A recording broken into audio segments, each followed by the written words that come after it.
في الأرض يغفر لمن يشاء ويعذب من يشاء والله غفور رحيم يا أيها الذين آمنوا لا تأكلوا الربا أضعافا مضاعفا واتقوا الله لعلكم تفلحون واتقوا النار التي أعدت للكافرين وأطيعوا الله ورسوله وسارعوا إلى مغفرة من ربكم وجنة عرضها السماوات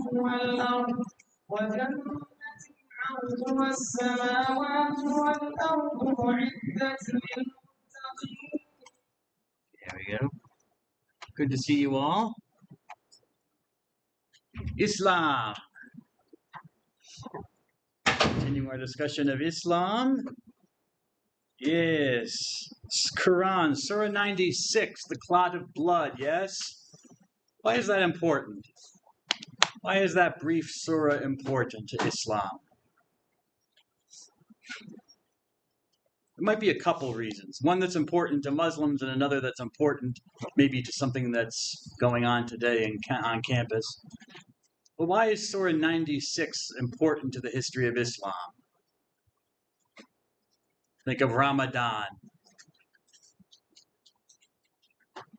Think of Laylat al-Qadr. What do you think?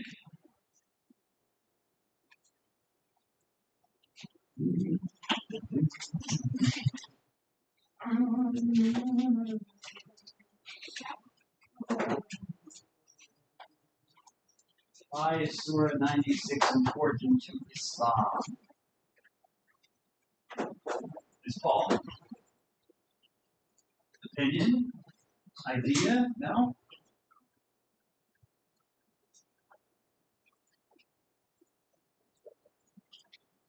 Not coming to you? Okay. That's fine. That's fine. Just investigating to see. I also have an ulterior motive. Or maybe the easier one. It's called the clot of blood, yes? Because it says that God created, well, it says a clinging substance, but traditionally that alakim, the word there in Arabic, is translated clot of blood, or coagulated blood. What might that have a reference to for us today on campus? The blood drive. It's Paul, yes, good. Blood drive upstairs. That calls that to mind. So if you can give blood, please do. If you got blood to give, you want to topple over or faint on the way home. If you can give blood, people need blood.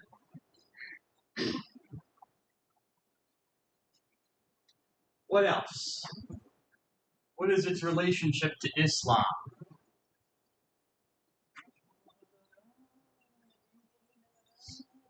Not coming to anybody? Nope.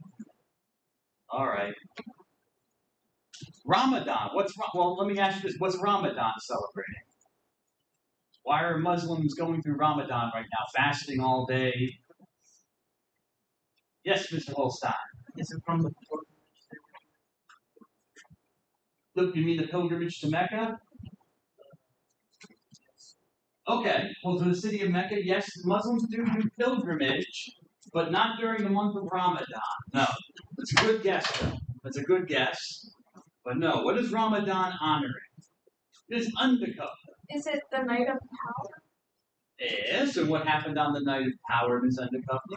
Wasn't like the Archangel Gabriel, he gave Muhammad the visions and stuff? Okay, visions. Okay, that's fine. Visions. Like soul right out his body. Good. Muhammad did describe that feeling. Yes, it was not a happy experience, apparently. And visions of what? What did did Angel Gabriel give him visions of? What did he reveal to him? God's word or Okay, yes, God's word, or as Muslims call it, revelation, or as Muslims call it. We're getting there, Ms. Undercover. Mr. Sullivan? Did you? I'm sorry, I thought you had your hand up. No? Okay, no, I apologize. I mean, we haven't gotten to this formally yet. Maybe you have if you've read the chapter on Islamic textbook. But just in general, hopefully this is general knowledge. What's the sacred scripture, the sacred writing of Muslims? Huh? Yeah, the Quran. Quran. So the revelation of the first verses of the Quran, which Muslim scholars believe was this, Surah 96. Recite. Okay? Gabriel shows up and he accosts Muhammad and says, recite! And Muhammad's like, I don't even know how to write. I'm semi-literate or illiterate. Who knows? But, I don't know how to read, apparently. Well, recite in 3 times, right?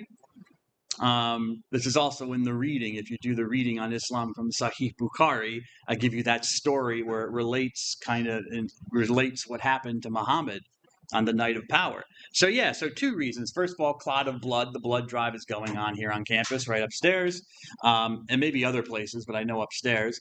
And it's the first revelation, the night of power, when the first revelation of the Quran, or parts of the Quran, a part of the Quran, was made known to Muhammad.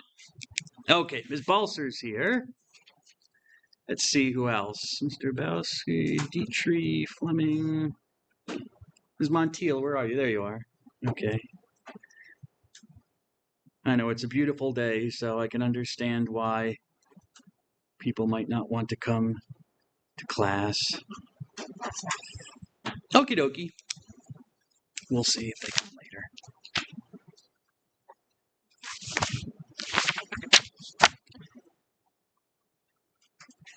I finished talking about 2 problems that occur immediately with the death of Muhammad. And the first problem, as I told you, is the question of succession, because Muhammad did not leave any clear idea of who should succeed him.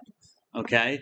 So the community enters into a crisis, and they have to address the issue of who will succeed Muhammad. And they do. They decide that they opt for the choice of the best man for the job rather than a blood relative. And the best man that they choose is this man, Abu Bakr. And then after him is a man called Umar, then Uthman.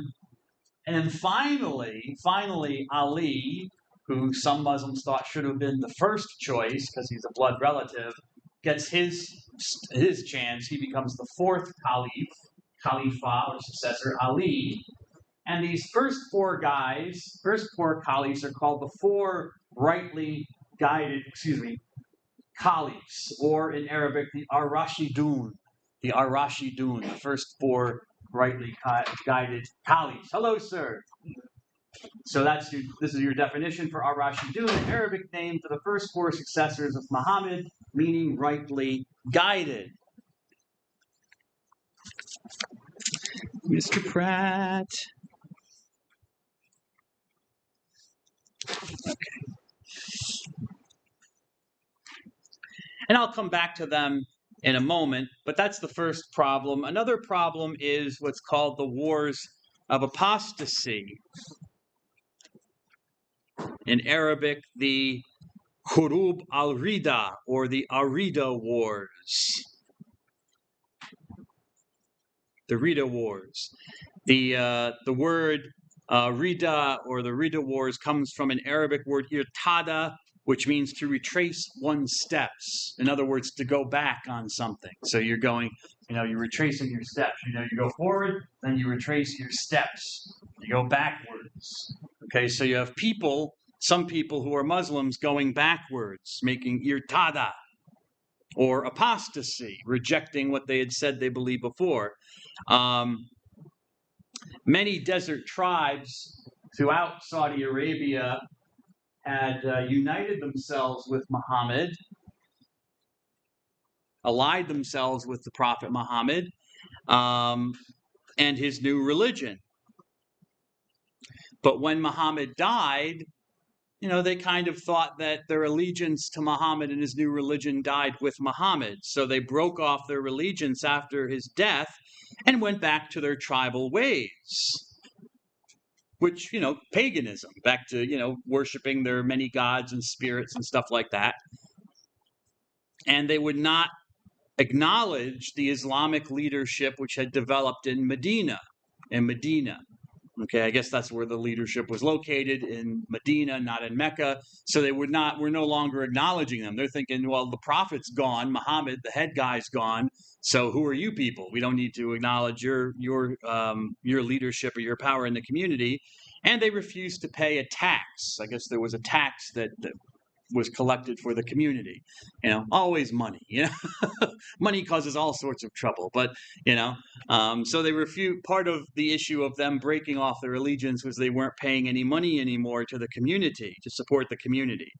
So they left Islam and became apostates. And apostasy is when you have a complete rejection of a former belief. If I remember my Greek correctly, it comes from the two words for standing away from something. So I guess you stand away from your previous belief. Apostasy. You completely reject what I believed X before. I no longer believe X anymore. I believe Y. So I believed in the existence of God, but now I don't believe in it. I'm an atheist. That's apostasy. So they apostatized from the Islamic religion. They became murtad. Again, based on this word, irtada, they retraced their steps. They became apostates or murtad. It's not a thing you want to do in Islam. It's like one of their unforgivable sins. Some of these tribes even claim to have their own prophets with messages from God. You have reports of some of these tribes saying, hey, wait a second, we can receive messages from God too. And hey, this dude says he's receiving message. You have, it's kind of like with, you have imitators, you have, copycats, who, see what Muhammad is doing, and maybe they envy his power and his prestige in the community. And so they start saying they're getting messages from God, and they're just as good as Muhammad's. And there's also, again, it's talking about prestige. It's prestige for your tribe, because Muhammad was from a particular tribe. So to have the prophet from their tribe, I think they were the Quraishis, if I remember correctly. But anyways, to have the prophet from their tribe meant, if you're a member of that tribe, it really kind of lifted you up in the eyes of the others. So other tribes wanted that kind of honor as well. So let's create our own prophets, in our own revelations. So you have that starting to happen. So the Muslims in Medina, the Muslim leadership starts a military campaign to forcibly bring back into Islam and the Ummah all of these tribes that had left. So you have war, you have the Ridda Wars, so the apostasy wars. So that the first event in Muslim history, according to the Oxford Dictionary of World Religions, is the War of Apostasy. It starts, unfortunately, gets off on the wrong foot in a way, with a war amongst Muslims and former Muslims to get them back into the community.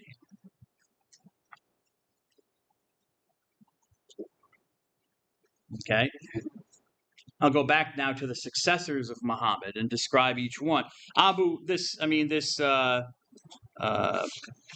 job of bringing back the tribes in the Ridda Wars obviously falls to the first Khalifa, the first successor, who is Abu Bakr. Who is Abu Bakr? Well, we know when he died in 634. So he dies like a couple years after Muhammad.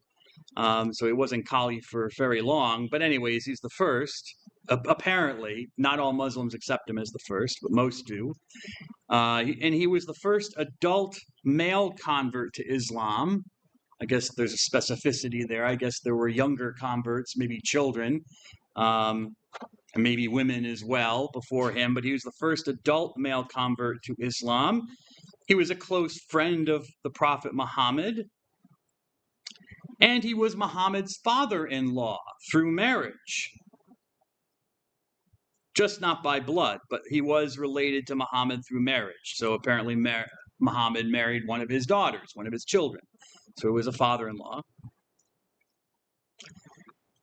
Abu Bakr's nickname was Siddiq, which means trustworthy or truthful one, based on his faithfulness to Muhammad.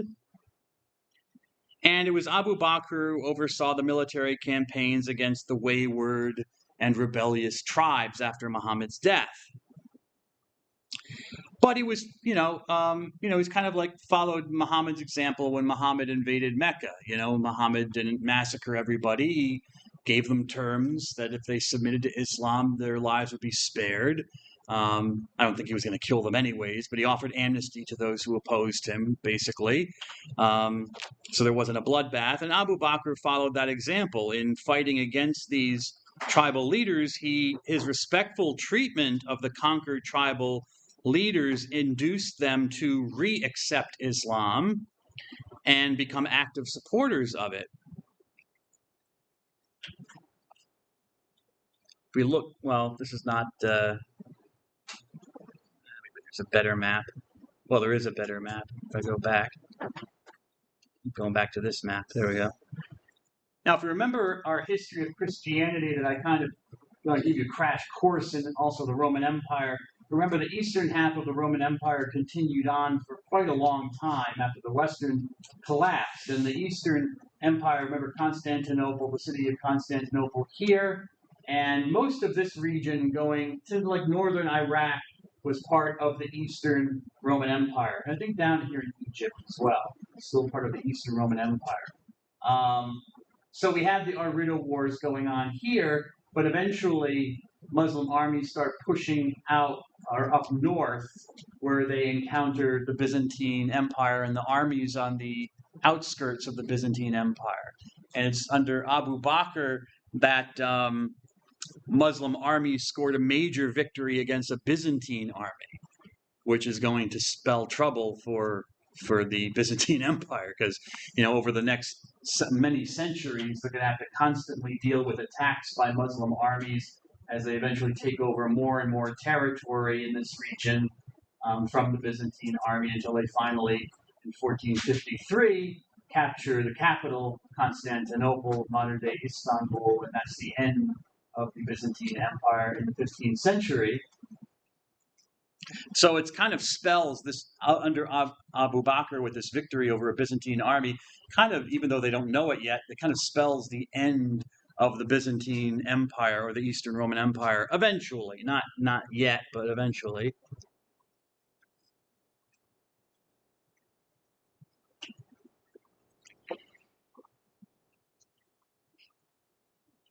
Abu Bakr also oversaw the integration of Islam into the Arab culture, okay? Because, nowadays people think of, when they think of the Middle East, they think of Islam as the religion. Although there are, millions of Christians who live in the Middle East as well. And there were Christians living there before, and some Jews. But mainly we think of Islam. But culture and religion can be very different. They're not the same thing. They're distinct realities. So Islam starts taking on and embedding itself into the Arabic culture. So, you might notice that with Islam. Obviously, the Quran is in Arabic. We'll talk about this later, but the Quran is in the Arabic language, classical Arabic. A lot of Middle Eastern customs are part of the religion from that region. So this happens under Abu Bakr. And Abu Bakr dies, and he's buried next to Muhammad in Medina. Muhammad's buried. And he's succeeded by this other man, Umar ibn al-Khattab, who sometimes it's also spelled Omar with an O, but Umar ibn al-Khattab, and he dies in 644. Originally, Umar was an opponent of Muhammad, kind of like Paul of Tarsus, which we remember from Christianity. He's an opponent of Muhammad, but he comes to believe in Islam. Umar is nicknamed Farouk, which means he's the distinguisher between truth and falsehood. And Muhammad apparently had a very high opinion of Umar because, according to Muhammad, he apparently declared that God would have made Umar the prophet of the Quran and would have revealed the Quran to Umar had Muhammad not come first. So if Muhammad had not come first, then Umar would have certainly received the revelation. So that's how in high esteem he held Umar.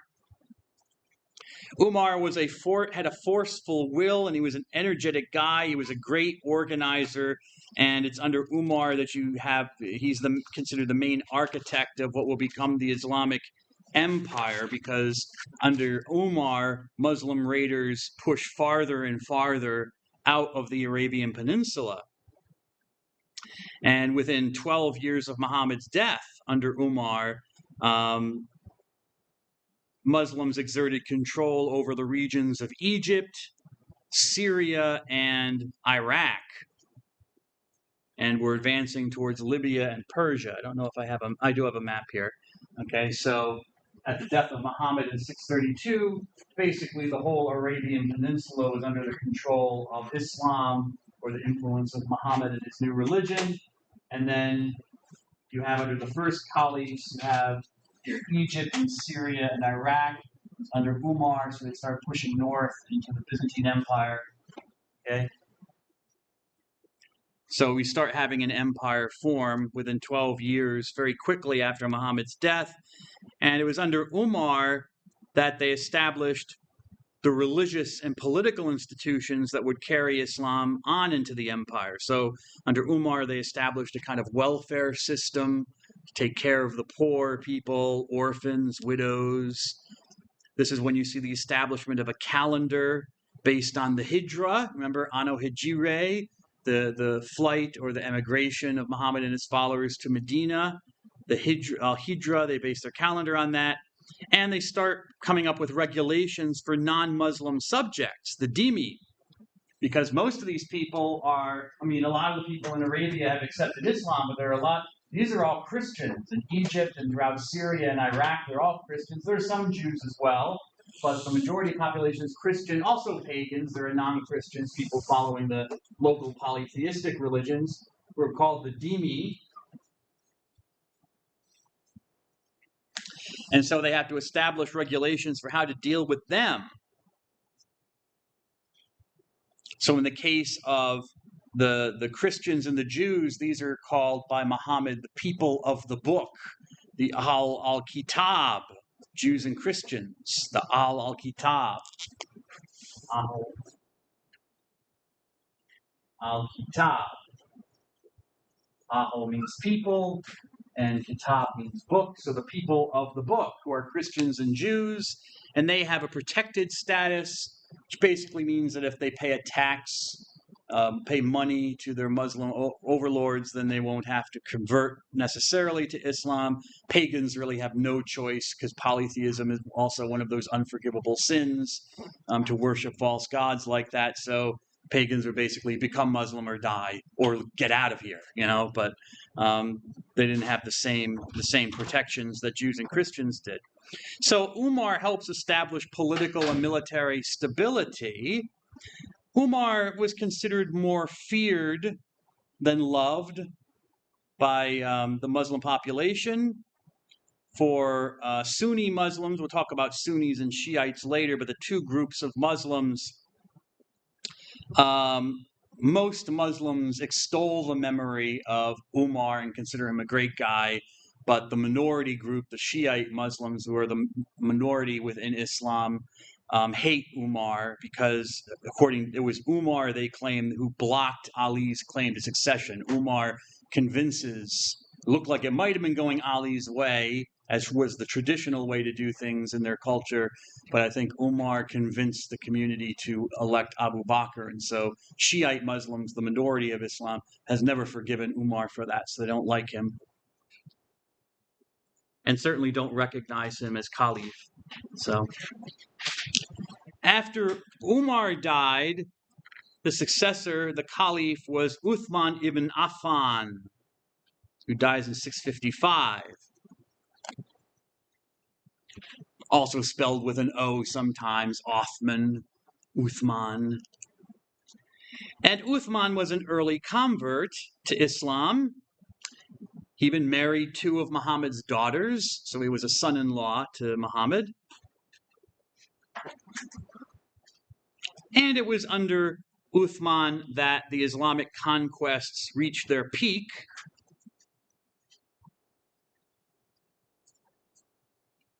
So we see that map again. So up to the 661. So with Uthman,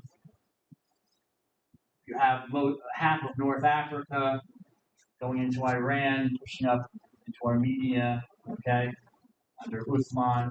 I don't know if that's reaching their peak because they actually went over into Europe later, in the 750s, and that's after Uthman. So I shouldn't say reached their peak, but reached farther out, I should say. The better way to say it under Uthman. Expanded.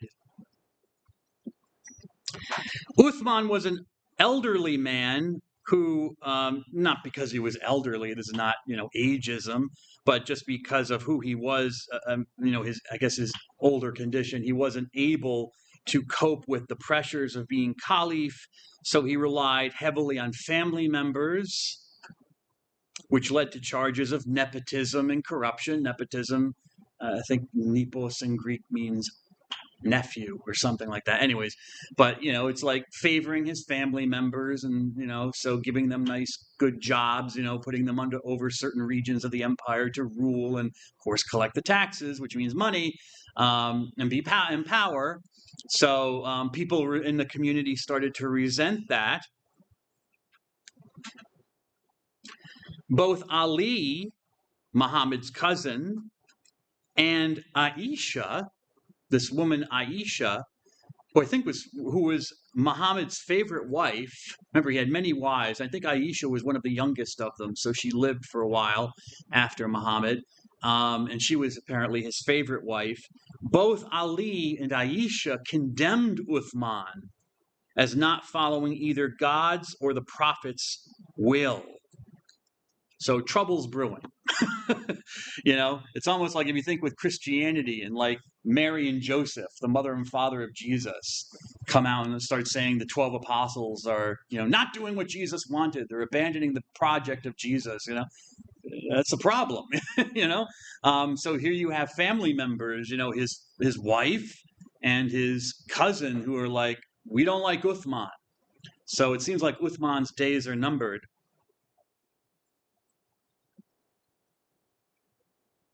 Yeah, that's okay. Anyways, Uthman is famously remembered for overseeing the production of an official edition to the Quran, and this also kind of leads to his death.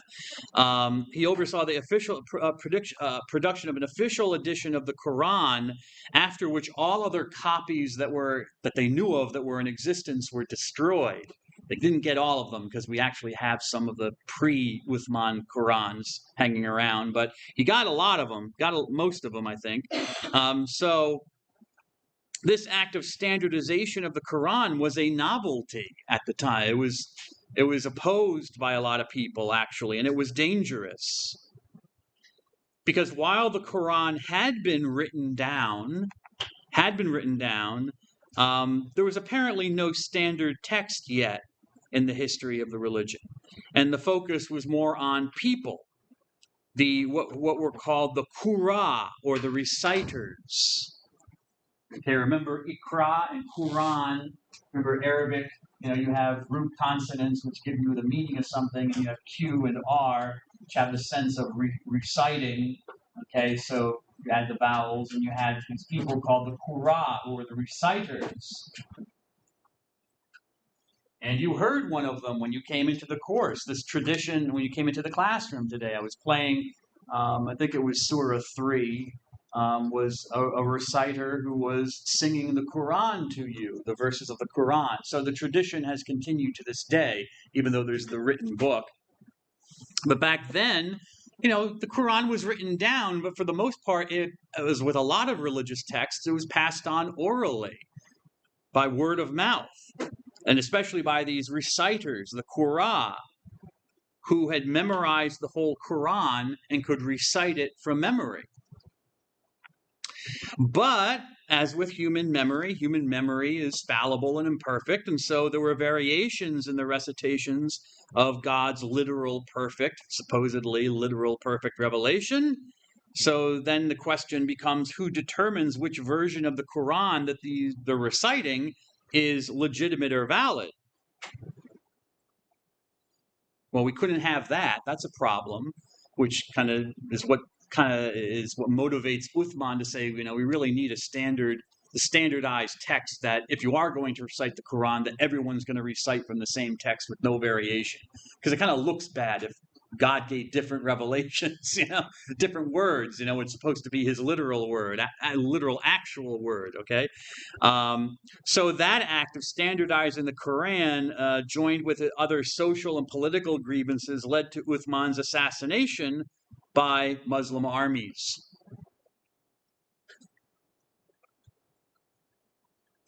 So with Uthman, his death is considered a turning point. The unity of the Ummah was at an end. So by 655, the one community was broken and split, and it was a period of schisms and civil wars. Into this mess, enter our friend Ali, who finally gets his shot. How well do you think it's going to go? What do you think, Mr. Holstein? Mr. Urban, you think it's going to go well? Sounds like it's Okay?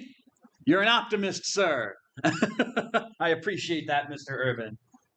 Well, let's see. The first the guy before you was killed, And now you have groups breaking off, so you have divisions. Okay, well, let's hope it goes well. We'll see what happens. Wink, wink. Ali ibn Abi Talib. Ali, who dies in 661 AD. Well, dies in a manner of speaking, Mr. Davy, as we'll find out. He is brought to death. Gives you an idea of what's going to happen. Ali was Muhammad's nearest living male relative. He was a cousin, as I told you, and he was a son-in-law of Muhammad. And he was one of 10 people to whom Muhammad had promised a place in paradise. The Muslim conception of the afterlife is kind of like a beautiful garden with streams and running water and food and women. It's kind of a male-oriented paradise, but anyways. It's kind of like, the opposite of the desert, which is where Islam comes from. It's a desert, the Saudi Arabian desert. The peninsula is mostly dry desert. So it's the opposite of that. It's water and lush with plants and trees and stuff like that, and a lot of food. There's no scarcity. And Ali was promised a place in the future heaven by Muhammad, one of only 10 people. Muhammad's nickname was Haidar, which means lion, because of his courage in battle. Even though Ali had not been chosen during the previous caliphates, he did serve as an advisor to the first 3 caliphs, to Abu and Umar and Uthman. And after Uthman's murder, he was named Caliph. And that action alone initiated an immediate civil war. Open civil war followed. Because some claim that Ali, by opposing some of the actions of Uthman, remember he criticized Uthman, some claim that Ali was complicit in Uthman's death. So they're like, no Ali, we don't want Ali at all. So Ali, during his caliphate, Mr. Irvin, was engaged in almost constant battles with his rivals. And one of the most famous of those is called the Battle of the Camel, where there was a fight, there was a war. It happened, 656 on the PowerPoint. And during the Battle of the Camel, I don't have a picture here. I do have a picture. I believe this is a picture of Ali. Yes, it's the best picture of Ali. So I believe this is Ali because he's putting his hand on Ali. And notice Ali's face is depicted, although these guys' face aren't depicted. There's the face for some reason, no pun intended, but I wonder why. But anyways, So this is a picture of Ali being invested as the Khalifa, the successor, the fourth successor. Should have been the first, according to some Muslims. And there's another picture of Aisha, because the Battle of the Camel is between these opponents of Ali. Ali, is trying to bring them back into the fold. One of the opponents of Ali was, again, this woman Aisha, who's Muhammad's favorite wife. It's called the Battle of the Camel because she was riding around on top of a camel, leading some of the armies against the successor of her husband. Supposedly the successor. Who's supposed to be.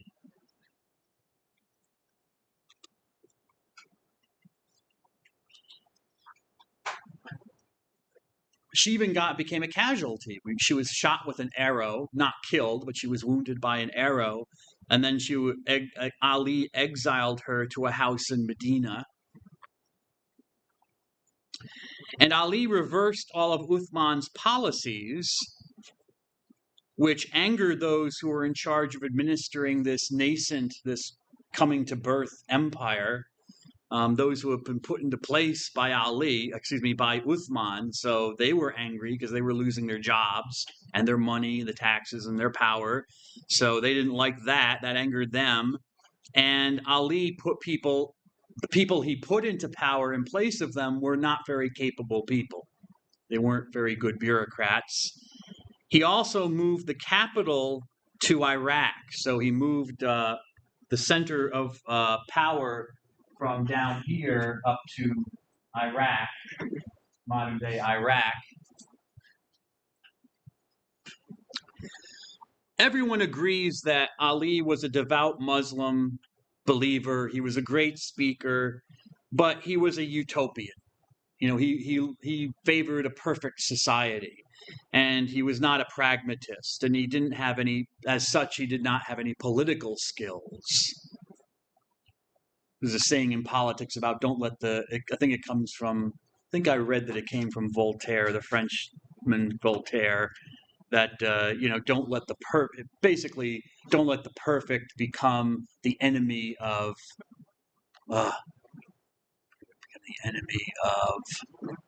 it's right on the tip of my tongue. The possible, I think, is what it is.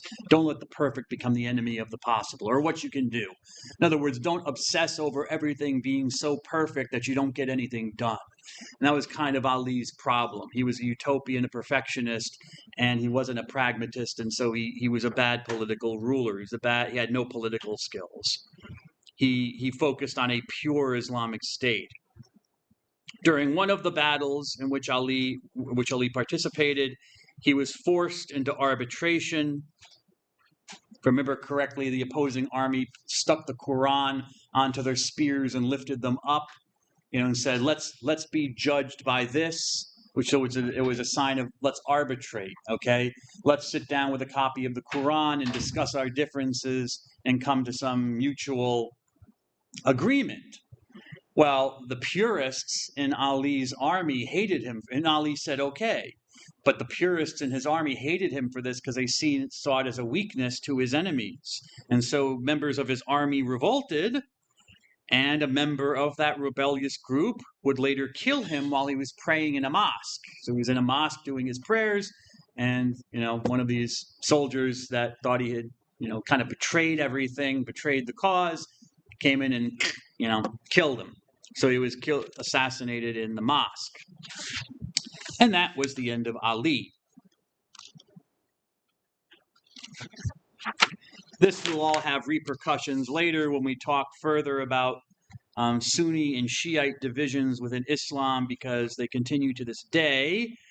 Shiites were supporters of Ali and his cause to be caliph, and even to this day, if you read the news, you might hear, like in Syria, for example, where there are a lot of, they're not the majority, but there are a lot of Shiites in Syria. They're not the majority Muslim population, but the traditionalist, very conservative Muslims remember ISIL, or ISIS as it's also called, the Islamic State of Iraq and the Levant, or Iraq and I forget what the S means now, of Iraq and Syria. Syria, should remember that.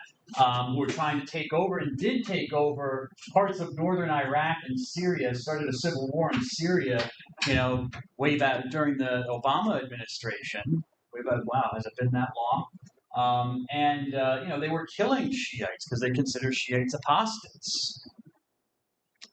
So this division still remains between those who supported Ali and those that did not. Okay. Let's talk about the message. We talked about the prophet, and let's talk about his message, the Quran, also called the Quran.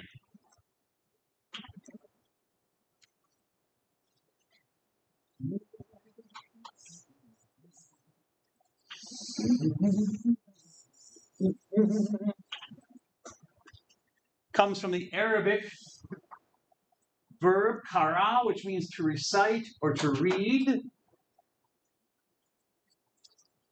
It has the extended meaning, the root meaning, with its consonants of explaining or studying.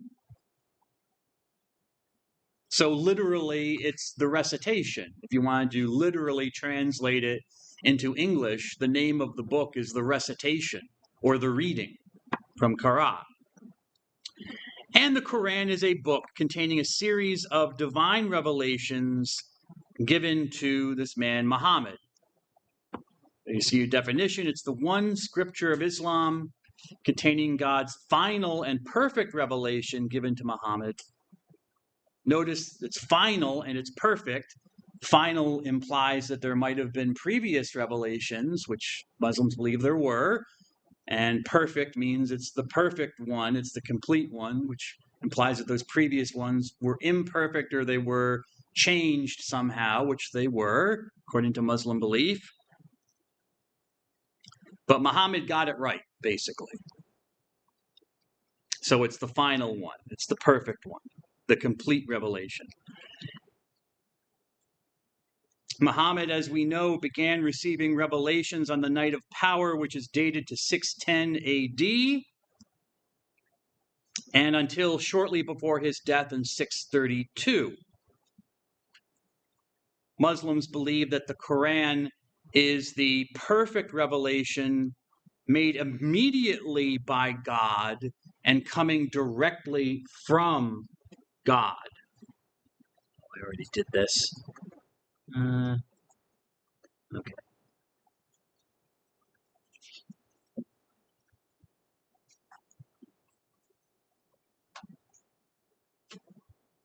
And we have analogs to this in other religions. There are especially when we learned about Christianity, there are Protestant Christians, usually Protestant Christians that we learned about, talk about the literal inspiration of the Bible, and will believe the kind of the same thing, that every word was kind of dictated into the mind of the person who wrote it. The Muslim belief of the Quran is a little more extreme in a way. I don't mean that in a negative way. It's just it pushes the boundary even more, where that it actually is God's written word that Muhammad just kind of saw. Okay, so it didn't even enter into his mind, really. He was just reciting verses from this text that was written by God on a stone in heaven. And he just saw them and recited them piece by piece. So it is made immediately by God on this stone in heaven, and it does come directly from God. It's kind of, I guess, if you think about it, it's kind of like some of the Jewish views of the Torah, like God wrote all the Torah on the stone tablets he gave to Moses, so it's kind of like the same kind of idea in a way. So the written Quran is a mere copy. It's just a copy of a divinely created pattern or prototype which exists in heaven with Allah. And this is called the al-Kitab, the mother of the book, is how it's described. It exists in heaven with God. It was written in Arabic, of course, and it's carved on a stone tablet in the presence of God, the al-Kitab. I don't know if I actually, did I, whoops. Oh yeah, I do give you the, it's right there in front of your face, Dr. Dunn. Look at your PowerPoint. So for example, we have in the Quran, Surah or chapter 85, verses 21 to 22, there's this reference to the Al-Kitab. Surely this is a glorious Quran inscribed, cut into the stone of an imperishable tablet. It exists forever in the presence of God. So, I mean, Muslim theologians even argue about this, like, is the Quran eternal like God in a way? What's the relationship of the Quran, this Kitab, to God? Because it says right there in the Revelation that it's there in the presence of God. God wrote it on this stone. Thus, there can be no true translation of the Quran. You see, I'm using here the N.J. Dawood translation, and there are other translations into other languages that you can find.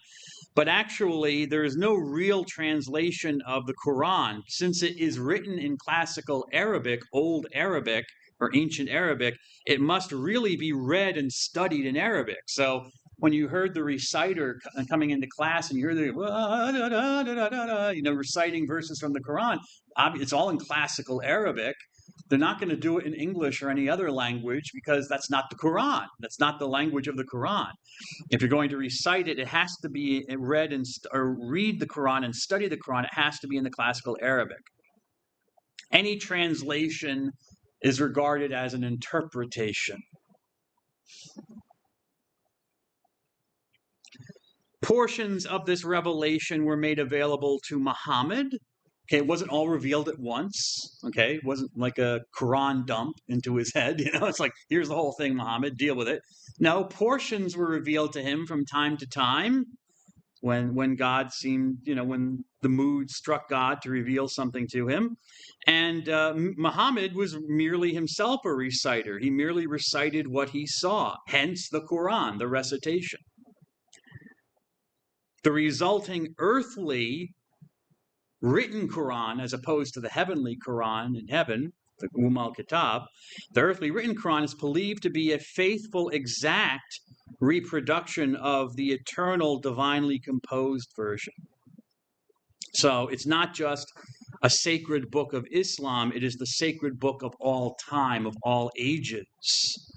Nothing is comparable to the Quran. It is eternal, uncreated, and perfect, like God. And it is the essential basis for Muslim belief and practice. Okay, so I mean, it's a very highly prized scripture amongst all the scriptures of the religions we've learned about so far. Okay, and it's treated that way. In how a Muslim will treat a copy of the Quran. So, for example, copies of the Quran are only touched with the right hand, and the Quran should only be read after a ceremonial cleansing, water, I imagine. Okay, cleanse yourself so that you're ritually clean and pure. The Quran should not be placed under any other book. You should always place the Quran on top of other books if you have a stack of books. You don't talk when it is read. You listen to it in silence. And a volume of the Quran is usually wrapped in silk or ornate cloth. It will be placed in an elevated position in the home, usually the highest position, maybe on a stand. Okay, so it's above people's heads, so you look up to it. Okay, so there are all sorts of ways that people can show their belief in it. There are many Muslims who memorize the whole book in Arabic. They're called hafiz. The person who does this gets a special name. It's called a hafiz. And I guess a woman would be a hafizah if it's a woman. But a hafiz is a person who has memorized the whole Quran in classical Arabic and can recite it. And they learn, and there are different styles of reciting it. Not every style is the same, okay? And there are debates over how certain Arabic words are to be pronounced. You have to pronounce the words in the proper way. So that, because sometimes, the translation can be a little bit different if you pronounce the Arabic one way or another way. So there you have to go through a lot of training. Yeah, that's. I don't know if I want to make that. Do I want to do that now? or do I want to do that after this? Which do I want to do first? Just give me a moment here. Okay, I guess I'll do that first. How did the Quran come about? How did the Quran come about? Well, there are two views. There's the traditional view and there's the scholarly view. According to the traditional view, the story that you'll hear in most mosques, from most Muslims, is that Muhammad's recitations of what he saw were almost immediately written down and gathered together. In fact, according to the story, Muhammad and the angel Gabriel would come together and hold meetings once a year, and then twice on the year of his death. They hold a little confabulation, a little convention between Muhammad and Jibreel to collate all the revelations that had been given to him in the previous year. So every year there was a meeting between Gabriel and Muhammad, and Gabriel would be like, okay, let's go over all the revelations you received from God this past year, and they would collate them.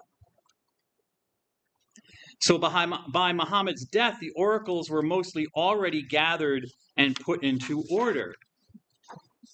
That collection of revelations was received by Abu Bakr, the first caliph, who then passed it on to Umar. And then that collection was passed on to Umar's daughter, Hafsa, who is also happened to be one of Muhammad's wives. So, notice they're trying to establish a clear line of transmission here, a consistent line. So it was being kept in the family. And then it was Hafsa's collection that became the basis for Uthman's final edition. And then all other collections were destroyed under Uthman. So the recitation Al-Quran becomes Al-Kitab, the writing, the book. And all copies of the Quran go back to this version.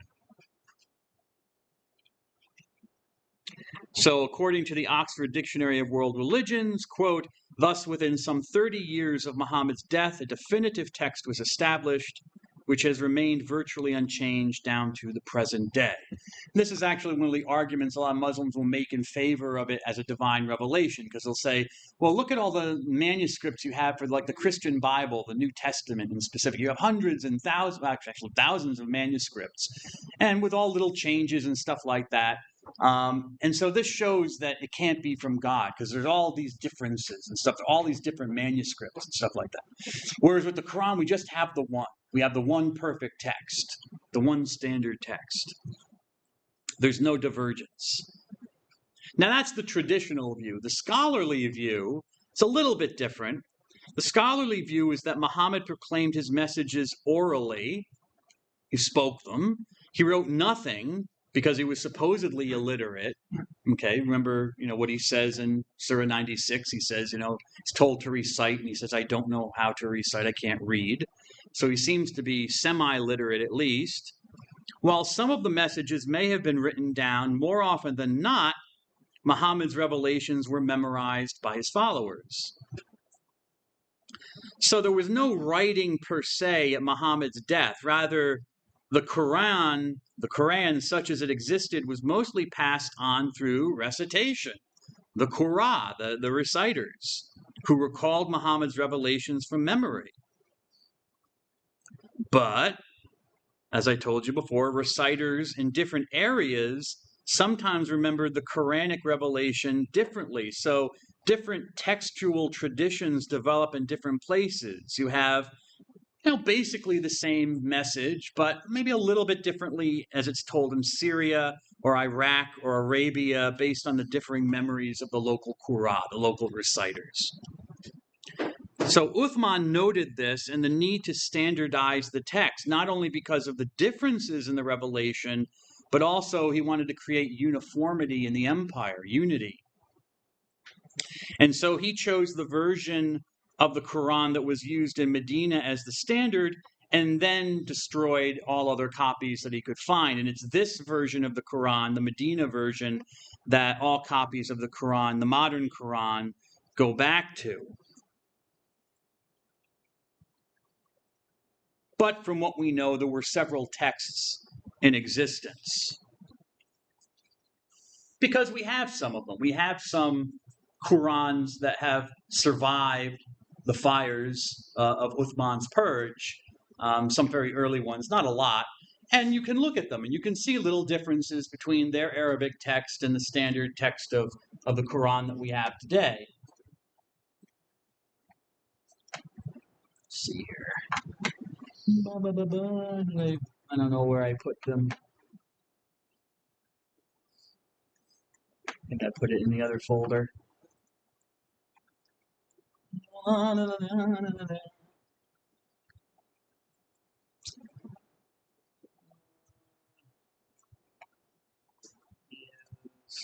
Okay, I think it's here. Now I just have to find it. Here we go. You're looking at one of the oldest. Okay. So here's just a little news story about several years ago. Did I write down the, I don't know if I wrote it in my notes. Well, it'll tell us the date, but it was several years ago at the University of Birmingham in the United Kingdom, England, say. You know, someone, I guess, was just walking or knocking around the library that had all these manuscripts of different things, and was just going through, someone who happened to know classical Arabic as well. And they're going through and they see this Arabic manuscript just lying there amongst the books. And apparently no had been there for a while, no one had taken much notice of it, but this person noticed it and was like, wow, that looks really old. And it's the Quran. So they took it and they looked at it, looked at the text. I don't think it's a complete Quran. I think it's just a portion of the Quran. It's incomplete. But they had the paper tested, and the paper turned out to be quite old, even from the time of Muhammad himself.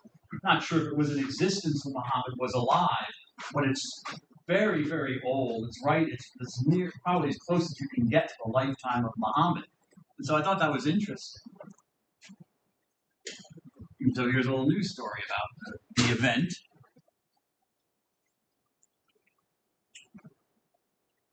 You're looking at one of the oldest fragments of the Quran ever discovered.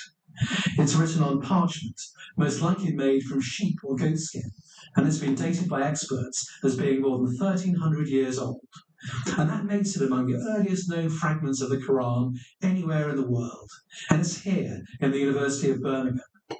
This remarkable document had been resting on the shelves of the university library for decades without anybody realizing just how old it was, until a researcher decided to take a closer look. The pages were radiocarbon dated to no later than the year 645, which means the university has found one of the very earliest known examples. Finding out that we had one of the oldest fragments of the Quran in the whole world was fantastically exciting individually and for the university as well. I mean, we were expecting it to be early, but we did not, I think in our wildest dreams, expect that it would roughly correlate to the lifespan of the Prophet Muhammad, which makes it an incredibly early Quranic fragment. The manuscript had been stored here in a collection of Middle Eastern documents brought to Birmingham in the 1920s. Academics here say that this discovery goes back to the earliest years of Islam. The person who actually wrote it may well have known the Prophet Muhammad. He would have seen him probably. He would maybe have heard him preach. He may have known him personally. And that really is quite a thought to conjure with. Birmingham is one of the country's biggest Muslim communities, and they have welcomed having such a treasure in their city. When I saw these pages, I was very much moved. There were tears of joy and emotions in my eyes, and I'm quite sure that even the people from all over UK would come here to Birmingham to just have a glimpse of these pages. People would love this. This is an exceptionally rare and valuable discovery, and the university says it will be put on public display. It has no intention of letting these pages from world history leave Birmingham.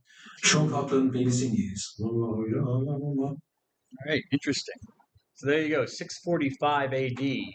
So after Muhammad was alive, but as they said, probably written down by someone who may have seen the Prophet, may have known the Prophet personally.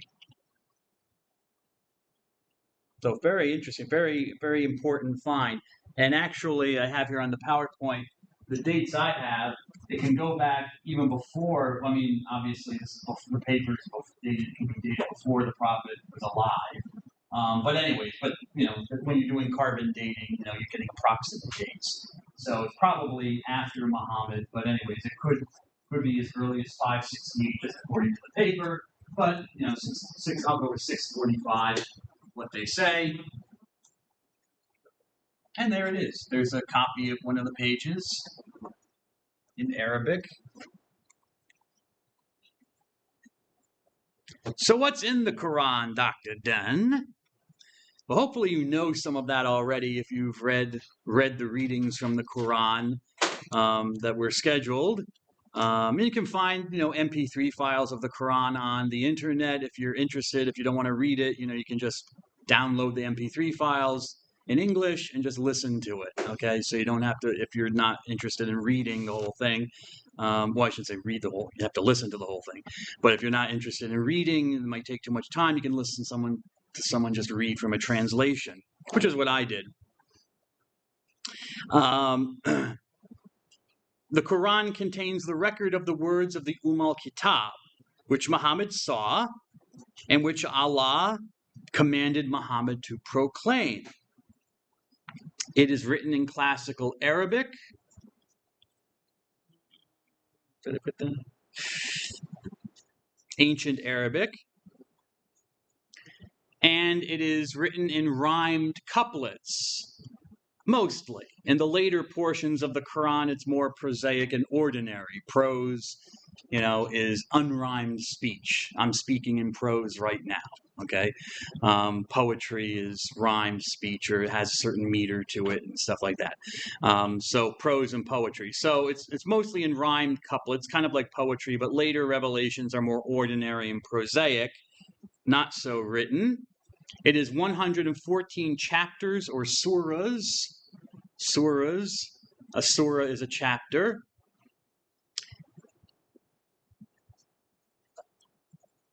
And each surah is a composite collection of verses called ayah, written at various periods from Muhammad's mystery. Okay, so surah is the chapter, and the verse is the ayah. And ayah also, the word ayah in Arabic carries it with it the meaning sign or miracle. Okay, and ayah is a verse. So I just say chapter and verse. But it has even a deeper meaning for a believing Muslim, that each verse in itself is a miracle or a sign of God. An ayah. And the Quran was received piecemeal, bit by bit, over 22 years, sometimes verse by verse over a period of weeks or months. It's not organized chronologically according to the time that it was given, nor is it organized topically according to topic. Okay, basically the surahs of the Quran are organized from longest to shortest. The longest collection of verses comes first, and then as you read, except for Surah 1, which is quite short actually, the introductory surah, but beginning with Surah 2, you have the longest surah collection of verses, and then it gets shorter and shorter and shorter as you're going through. So that seems to be basically how it's organized according to the length of each surah.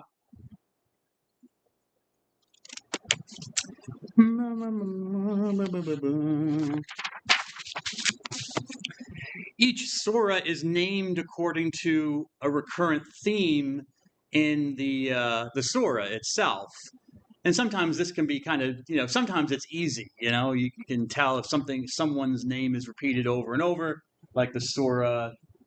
The surah we read, one of the surahs we read, Surah 19, which is called Maryam, Mary, the mother of Jesus. So she's mentioned several times, so that makes sense. But sometimes it's not so clear why it's called something, But anyways, each surah is named according to a word or a theme, something that stood out to readers, and they just call it that. So, the first surah is called the opening, obviously, because it opens the book. Number 2 is called the cow. Surah 14 mentions Ibrahim or Abraham, the father of the Jewish people, so it's called Abraham. Mary, I mentioned, 19. Surah 65 has divorce in it, so it's called divorce. Surah 71 mentions Noah and his ark, so Noah. Surah 105 is the elephant. Surah 109 is the infidels, the unfaithful ones, the pagans. Surah 114 is men. And Surah 96, the oldest of the surahs apparently. The first is called the Clot, or the clot of blood. Some of the surahs, not all, do give the location where the revelation or part of the revelation was given. So sometimes at the beginning of a surah, you'll see the word Mecca or you'll see the word Medina. So some revelations were given first in Mecca and then later in Medina after Muhammad emigrated there. So that just gives you some historical data about when at least part of the surah was revealed to Muhammad and where, but otherwise we don't know when. Almost all surahs begin with, I don't want to say that. No, it doesn't matter. The Quran is written in beautiful rhymed Arabic prose, especially the early surahs. And scholars have noted that the earlier style of this earlier style of rhymed poetry, in a way, is very similar to that used by Arabic seers and soothsayers in the region. I already mentioned that they're divided into the Meccan surahs and the Medinan surahs. If you're curious, the Meccan surahs deal with the oneness of God. It's more conciliatory towards Jews, more favorable towards Jews and Christians who are mentioned, emphasizing the common roots of their religions with Muhammad's revelation. So Muhammad sees himself in this line of prophets with Jesus and Moses and Abraham. But the Medina passages, and this again might reflect some of the historical stuff I told you about before, the kind of the conflict with the local Jews at Medina. The Medina passages are noted to reflect a change in the role of the prophet. He becomes more of a politico-military leader.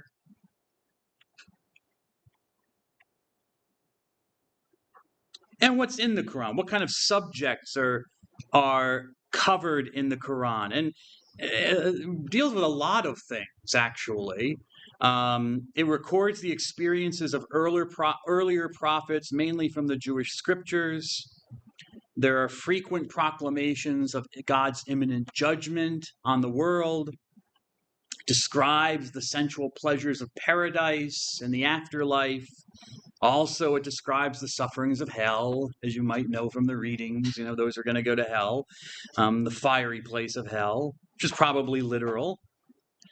And it gives legislation for the community and families, although it's not really a law book, but here and there you get legislation. So in one of the early readings, I think it's, is it 9? No, that we have. What is it, 9? Yeah, I think it's Surah 9 that we read from.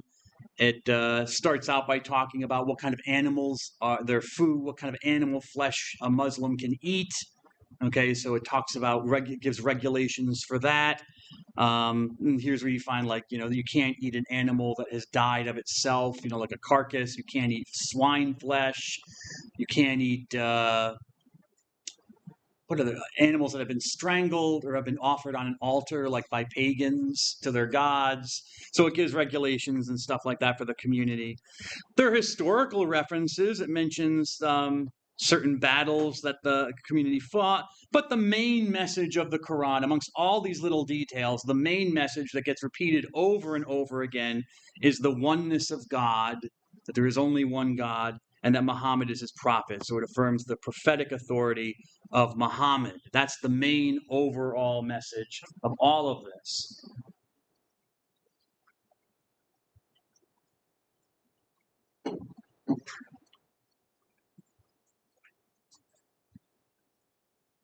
And sometimes that can be kind of repetitive. And, it is repetitive. And, there are also verses where, Muhammad or God constantly praises his book. Like, isn't this a great book that I've written? There's no other better book than this one, And Muhammad's like the greatest prophet ever.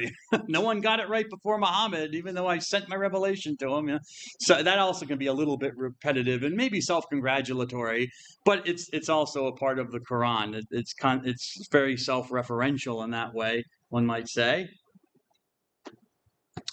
But as we know with religion, it's not just necessarily about sacred writings. It's also about tradition. Okay?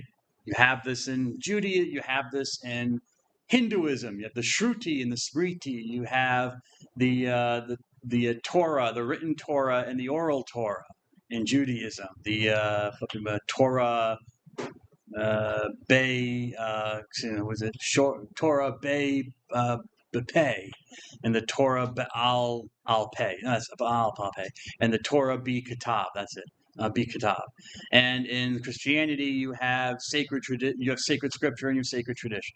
Okay, so this is, it seems to be a commonality of just how human beings are. We talk about stuff and we write stuff down. Okay, and you see this in religion. You see this no less in Islam. You have the scripture, okay, the Quran, but you also do have what we might call sacred tradition. We have the living of the scripture and how should it be lived. And this is called the sunnah, which, as you see in Arabic, means simply that, a custom, a tradition, a habit. Okay, just like we use the word tradition in our own language. It's a custom or a habit, something that's passed on. So what is the sunnah? For Muslims, it's the collection of the words, actions, other words, not the Quran, but other words spoken by the Prophet, actions and silent approval, okay, things that the Prophet kind of like nodded his head on but didn't say yes or no, said, the silent approval of the Prophet and his companions, which functions as an authoritative source for Muslim life. And before I go into that, instead of going into that, I'll save that for Thursday. I'll stop here. God bless you all. It's good to see you.